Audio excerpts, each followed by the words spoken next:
بسم اللہ الرحمن الرحیم۔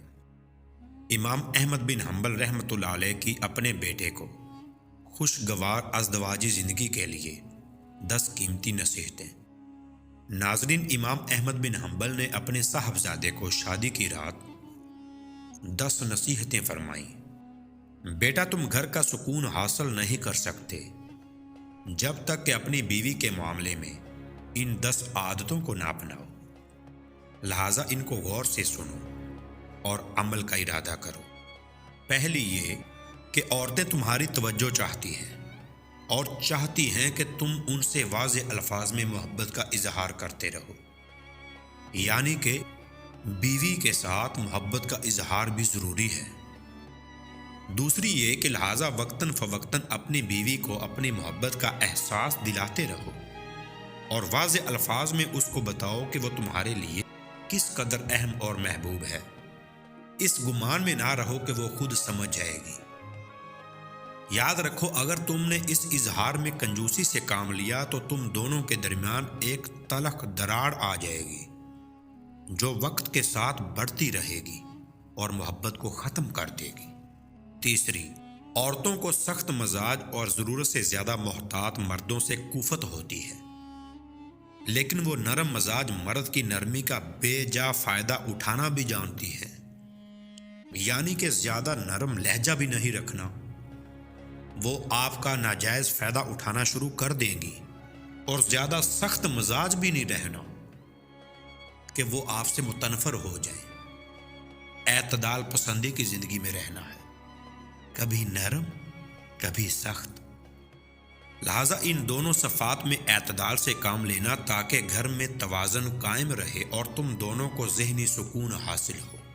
نمبر 4، عورتیں اپنے شوہر سے وہی توقع رکھتی ہیں جو شوہر اپنی بیوی سے رکھتا ہے، یعنی عزت، محبت بھری باتیں، ظاہری جمال، صاف ستھرا لباس اور خوشبودار جسم۔ لہٰذا ہمیشہ اس کا خیال رکھنا۔ نمبر 5، یاد رکھو، گھر کی 4 دیواری عورت کی سلطنت ہے۔ جب وہ وہاں ہوتی ہے تو گویا اپنی مملکت کی تخت پر بیٹھی ہوتی ہے۔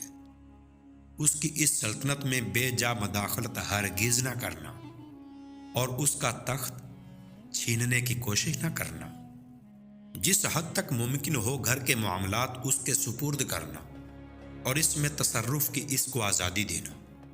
نمبر 6، ہر بیوی اپنے شوہر سے محبت کرنا چاہتی ہے، لیکن یاد رکھو اس کے اپنے ماں باپ، بہن بھائی اور دیگر گھر والے بھی ہیں جن سے وہ لا تعلق نہیں ہو سکتی، اور نہ ہی اس سے ایسی توقع جائز ہے۔ لہٰذا کبھی بھی اپنے اور اس کے گھر والوں کے درمیان مقابلے کی صورت پیدا نہ ہونے دینا، کیونکہ اگر اس نے مجبوراً تمہاری خاطر اپنے گھر والوں کو چھوڑ بھی دیا تب بھی وہ بے چین رہے گی، اور یہ بے چینی بالآخر تم سے اسے دور کر دے گی۔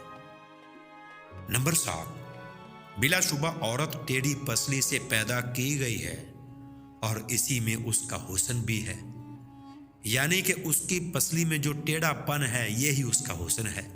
لہٰذا اس کے ٹیڑھ پن سے فائدہ اٹھاؤ اور اس کے اس حسن سے لطف اندوز ہوں۔ اگر کبھی اس کی کوئی بات ناگوار بھی لگے تو اس کے ساتھ سختی اور تلخی سے اس کو سیدھا کرنے کی کوشش نہ کرو، ورنہ وہ ٹوٹ جائے گی، مگر اس کے ساتھ ساتھ ایسا بھی نہ کرنا کہ اس کی ہر غلط اور بے جا بات مانتے ہی چلے جاؤ، ورنہ وہ مغرور ہو جائے گی جو اس کے اپنے لیے ہی نقصان دہ ہے۔ لہٰذا معتدل مزاج رہنا اور حکمت سے معاملات کو چلانا۔ نمبر 8، شوہر کی ناقدری اور ناشکری اکثر عورتوں کی فطرت میں ہوتی ہے۔ اگر ساری عمر بھی اس پر نوازشیں کرتے رہو لیکن کبھی کوئی کمی رہ گئی تو وہ یہی کہے گی، تم نے میری کون سی بات سنی ہے آج تک؟ لہٰذا اس کی اس فطرت سے زیادہ پریشان مت ہونا، اور نہ ہی اس کی وجہ سے اس سے محبت میں کمی کرنا۔ یہ ایک چھوٹا سا عیب ہے اس کے اندر، لیکن اس کے مقابلے میں اس کے اندر بے شمار خوبیاں بھی ہیں۔ بس تم ان پر نظر رکھنا اور اللہ کی بندی سمجھ کر اس سے محبت کرتے رہنا اور حقوق ادا کرتے رہنا۔ نمبر 9، ہر عورت پر جسمانی کمزوری کے کچھ ایام آتے ہیں۔ ان ایام میں اللہ تعالیٰ نے بھی اس کو عبادات میں چھوٹ دی ہے، اس کی نمازیں معاف کر دی ہیں، اور اس کو روزوں میں اس وقت تک تاخیر کی اجازت دی ہے جب تک وہ دوبارہ صحتیاب نہ ہو جائے۔ بس ان ایام میں تم اس کے ساتھ ویسے ہی مہربان رہنا جیسے اللہ تعالیٰ نے اس پر مہربانی کی ہے۔ جس طرح اللہ نے اس پر سے عبادات ہٹا لی، ویسے ہی تم بھی ان ایام میں اس کی کمزوری کا لحاظ رکھتے ہوئے اس کی ذمہ داریوں میں کمی کر دو، اس کے کام کاج میں مدد کرا دو اور اس کے لیے سہولت پیدا کرو۔ نمبر 10، آخر میں بس یہ یاد رکھو بیٹا کہ تمہاری بیوی نکاح کی رسی سے تمہارے ساتھ باندھی گئی ہے، جس کی گرہ تمہارے ہاتھ میں رکھی ہے، اس کے بارے میں اللہ تعالیٰ تم سے سوال کرے گا۔ بس اس کے ساتھ انتہائی رحم و کرم کا معاملہ کرنا۔ حضرت امام احمد بن حنبل رحمۃ اللہ علیہ کے اپنے بیٹے کو یہ 10 نصیحتیں تھیں ازدواجی زندگی گزارنے کے لیے۔ اگر پسند آئی ہیں لائک شیئر ضرور کیجیے گا۔ فی ایمان اللہ۔